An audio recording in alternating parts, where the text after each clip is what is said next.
Y'all may remember did a video about general motorcycle safety, kind of mine site video recently, and in it I talked about motorcycle tires and check the pressure frequently because motorcycle tire, if it looks low, it's probably flat. And so I wanted to just show you right now what I'm experiencing when I went to push my bike back. Got it up off the stand, went to push it back, and the first indicator, which is a good indicator to go off of if it's harder to push when you're moving it around than normal, the tires are low or worse, in this case flat. And so take a look at this. So here's my BMW GS. As you can see, the tire does look maybe a little low to you.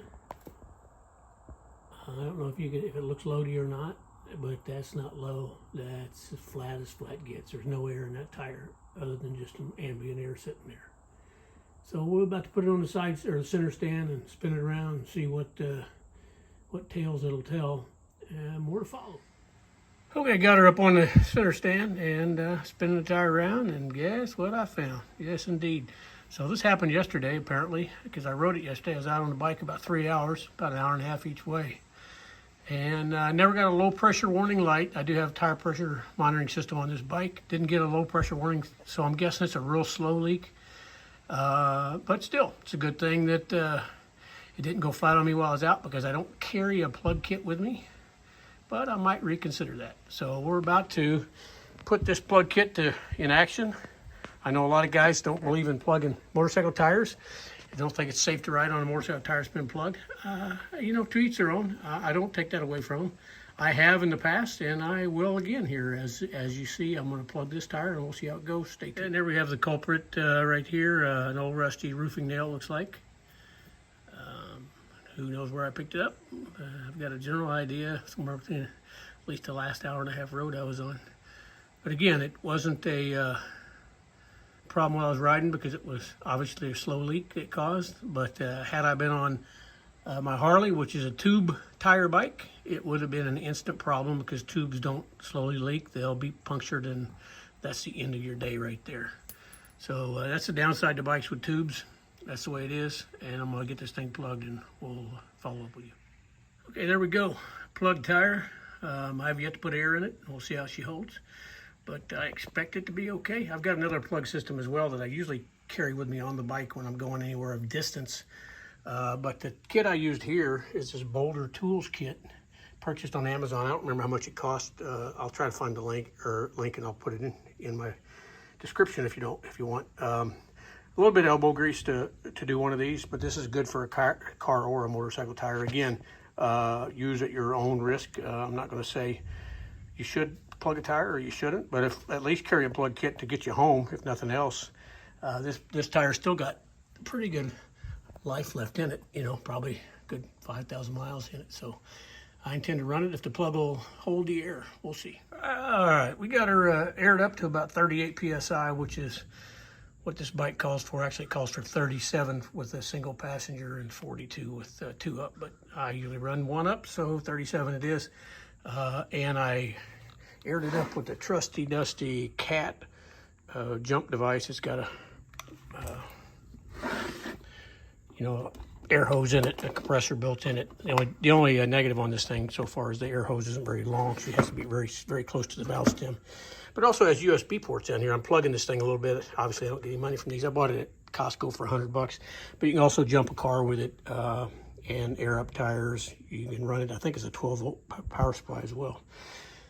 So what I'm going to do now, I've got this stuff, Leak Bubble Yellow, that I bought actually to check when I hook up propane connections to make sure it's not leaking. I'm going to spray some of this on here, see if she's leaking, see if she bubbles up at all. Let me get it going. It's probably off. There we go. I'm not going to put too much on it because I don't know how slippery this stuff is and how corrosive it is. Look and see if it bubbles up. I'm not seeing any bubbles. Okay, so we're going to do is come back and check it in a little bit. But also, while I'm on the topic, you should always have a quality, accurate air gauge, tire pressure gauge. And I got this one. There's a magazine I used to subscribe to. It was a black and white magazine called Motorcycle Consumer News. Unfortunately, they went out of business a couple of years ago. Their subscriptions were like $40 a year, which was expensive, but they took no advertisement. So when they reviewed something, you could pretty much expect they weren't getting their pockets lined by the manufacturer of any products. So they did a test of a bunch of different air pressure, tire pressure, these things, and different models, different manufacturers. And this one came out on top, and believe it or not, it was made by Radio Shack. This has been several years ago. I don't remember how much it cost, but it was shown to be accurate. So I bought like 4 or 5 of them, and I'd keep one in each vehicle. I don't know how many of them I still have. You probably can't get them anymore. If you can, they're probably not from the same manufacturer. But what I would caution you, like I said, get one that you know is pretty accurate, even if you have to pay a few dollars for it. And definitely don't trust the ones at the gas stations, because I've seen them being horrendously off, like way too much tire pressure.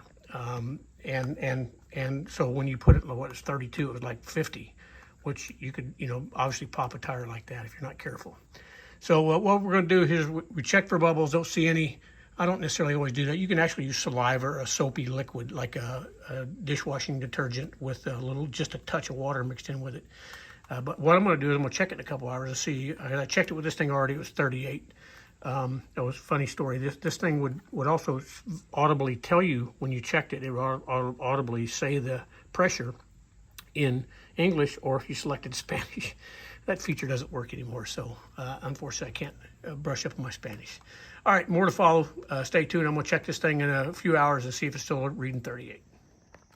Okay, follow up to my puncture repair. You can see this plug here. I plugged it about a week ago. I've got a couple short rides, not long rides on it, and have tested the air pressure periodically throughout the day, or not throughout the day, but over the course of several days. About a week ago since this happened, and so far it is keeping good air, no leak. It did drop down about 1 or 2 psi initially, but I don't know if that was because we had a temperature drop here. The outside temperature dropped, which it did, or if it just leaked a little bit before that plug did its thing. So let's see what happens here. So I can do this without letting out too much air with one hand.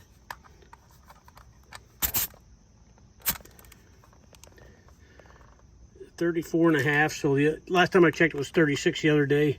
I'd say it's right in there. It might be a real slow leak. May or may not be in that plug area, or it could be because the temperature's dropped again here outside. But these tires with these spokeless, or these spoke rim tires on these BMWs with the tubeless type of tire, they do lose a couple PSI throughout a week or two. So I'm not concerned about this plug. I don't think that's the problem. I don't think there is a problem, actually. I think it's a normal course.